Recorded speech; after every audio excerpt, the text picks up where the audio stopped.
La agricultura abrió un enorme abanico de nuevos alimentos disponibles para los humanos. Seguramente te sorprenda enterarte de que muchos de los vegetales que consumimos con frecuencia ni siquiera existen en la naturaleza. No bajaron de una nave extraterrestre, sino que son el resultado de la manipulación humana.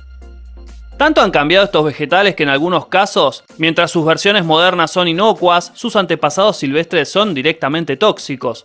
El ser humano, a través de los siglos, fue creando variedades nuevas y mejorándolas gracias a los cruces y la selección artificial. Si una variedad tenía características positivas, sus semillas se guardaban; si no las tenían, se dejaban de cultivar. Este proceso, a lo largo del tiempo, iba reforzando ciertas características y creando frutas y verduras que poco se parecen a sus antepasados primitivos.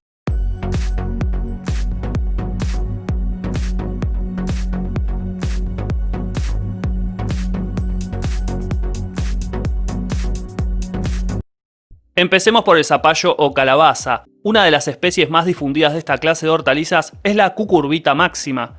Viene en diversidad de formas, colores y tamaños, y existen muchos cultivares esparcidos a lo largo y ancho del planeta.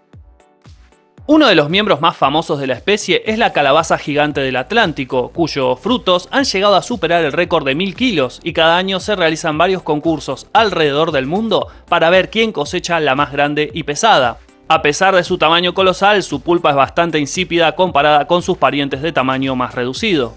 Este monstruo tiene como antepasado a una calabaza silvestre de sabor amargo y tóxica que es originaria del Cono Sur, Argentina, Uruguay y parte de Paraguay y Bolivia.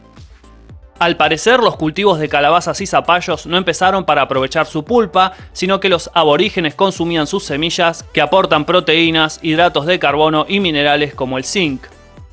Otro vegetal de origen americano que tampoco tiene nada que ver con sus antepasados silvestres es el maíz.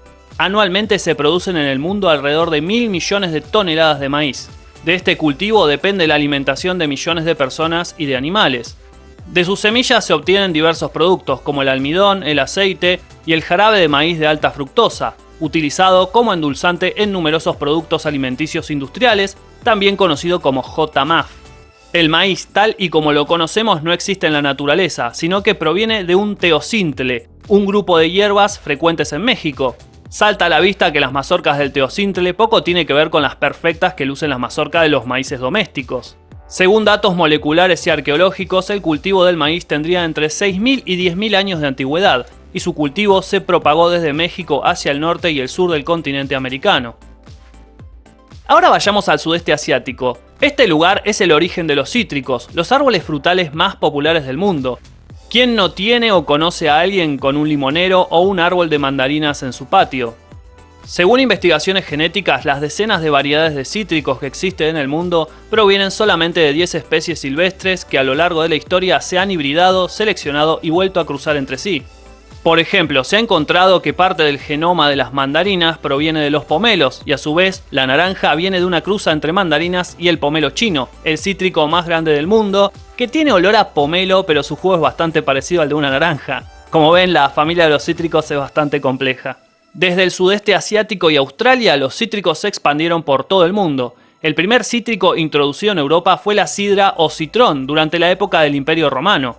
Los árabes introdujeron las naranjas amargas en España durante su ocupación, y la naranja dulce llegó a Europa de la mano del marinero portugués Vasco da Gama. Este marinero llevó sus semillas desde China al viejo continente en 1520, y posteriormente desde ahí llegó al continente americano.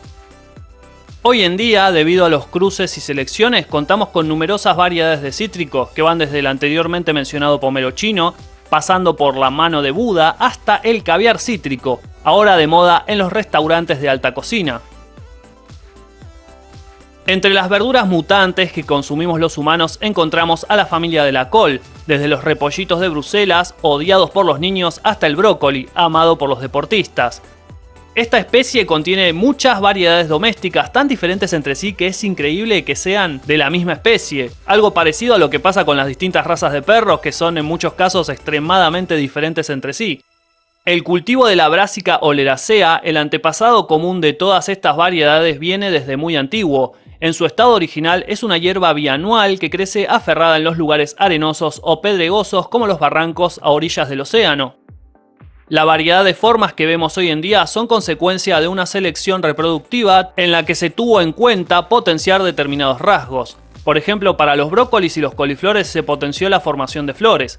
Para la col de Bruselas se prefirieron ejemplares que produjeran yemas laterales y para las coles comunes que el rasgo dominante sea la formación de una cabeza de hojas gruesas. Muchas de las variedades que conocemos hoy en día son relativamente recientes y aparecieron entre los años 1200 y 1500 de nuestra era. A pesar de que muchos desprecian las coles por su olor al momento de la cocción, suele ser una fuente importante de minerales, vitaminas y además se sabe que tiene compuestos anticancerígenos y que aumentan la testosterona. Razones más que suficientes para hacerles un lugarcito en la dieta. Por último, vamos a citar una de las frutas preferidas de todo el mundo, el plátano o banana. Al igual que el resto de los vegetales de la lista, no existe en la naturaleza.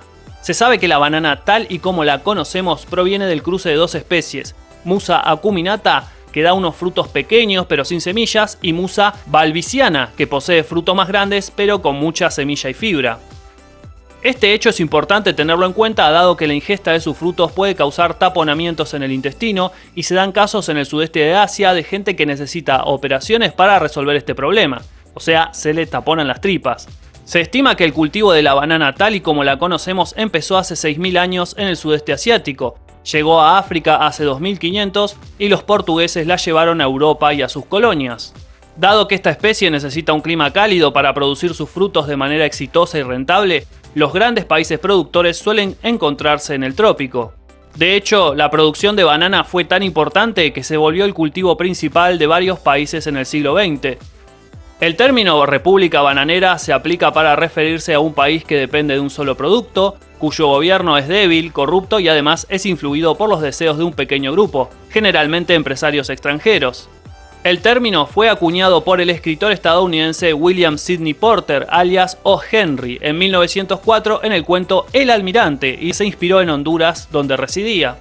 En el mundo se producen aproximadamente 80 millones de toneladas de bananas al año y es una de las frutas más consumidas del mundo, pero a pesar de su éxito corre el riesgo de extinguirse. La enorme mayoría de las bananas del mundo proviene de una sola planta, que no vino ni del sudeste de Asia ni de África, sino que de un invernadero inglés y fue sembrada hace 180 años. Esta variedad de banana, conocida como Cavendish, es especialmente vulnerable a una enfermedad conocida como mal de Panamá. Es causada por un hongo difícil de controlar y que no tiene cura. Esta enfermedad está arrasando los cultivos en muchos países del mundo. Dado que todas las Cavendish son clones, tienen el mismo material genético y no poseen defensas contra este hongo. Hay muchos esfuerzos enfocados a encontrar una variedad sucesora para reemplazar a la Cavendish que corre el riesgo de desaparecer. Eso sí, la planta donde proviene esta variedad seguramente siga subsistiendo alejada de todos estos problemas en su invernadero de Derbyshire, lugar donde produce entre 30 y 100 bananas al año para el disfrute de sus propietarios. En definitiva, muchos de los alimentos que consideramos naturales no lo son tanto, sino que son realmente una creación humana. Es increíble la plasticidad de muchas especies para adaptarse y generar nuevas variedades. También es destacable la paciencia humana para encontrar recursos aprovechables donde antes eran escasos o directamente no existían.